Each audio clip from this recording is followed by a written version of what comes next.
চাওক হিমন্ত বিশ্ব শৰ্মাৰ হাতত কোনো ৰিপৰ্ট কাৰ্ড নাই তেওঁ কৈছে যে কংগ্ৰেছী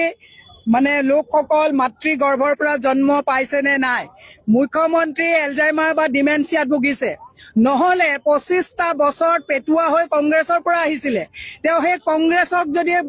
মাতৃ গৰ্ভৰ পৰা জন্ম নাই হোৱা বুলি কয় হে প্ৰশ্নটো তেওঁলে প্ৰথমতে যায় 25 বছৰ কংগ্ৰেছত আহাৰ পিছতে বিজেপিত তেওঁ আজি 9 বছৰ হৈছে যোৱা গতিকে মুখ্যমন্ত্ৰীক মই কৈছো হি নিডছ ট্ৰিটমেন্ট যদি তেওঁ আমাক মাতৃ গৰ্ভৰ পৰা জন্ম নাই হোৱা বুলি কৈছে তেতিয়াহলে তেওঁক আমি মাফ কৰি দিব লাগিব তেওঁ শাৰীৰিকভাৱে অসুস্থ কাৰণ কোনো শাৰীৰিকভাৱে বা মানসিকভাৱে সুস্থ মানুহে মাতৃ গৰ্ভৰ পৰা জন্ম হৈছে নে নাই এনেকুৱা নিকৃষ্টতম কথা মুখ্যমন্ত্ৰীৰ মুখত শুভা নাপায়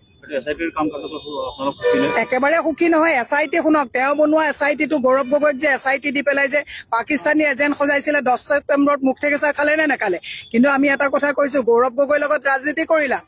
গৌৰৱ গগৈক মিছা বুলি মিছা মানে কথা কৈ পেলাই টেৰিফ দিলা বহুত পাকিস্তানী ফেক ফটো তোমালোকে দিলা গৌৰৱ গগৈ সহ্য কৰিলে কংগ্ৰেছী শিষ্টাচাৰ ৰাখি পেলাই আমি সহ্য কৰিলো জুবিন গাৰ্গৰ ক্ষেত্ৰত যদি এসআইটি মেনিপুলেট কৰিবলৈ যোৱা অসমৰ লক্ষ লক্ষ মানুহে খুদাই এৰিব নেকি মই কৈছো যে আপুনি মুখ্যমন্ত্ৰী মৰা দিনালৈকে হৈ থাকক তাত আমাৰ কোনো আপত্তি নাই কিন্তু আপুনি যদি ভাবে মোৰ পুলিশ মোৰ এসআইটি এবাৰ অসমৰ ৰাইজে দেখাই দিব এসআইটি কাৰ পুলিশ কাৰ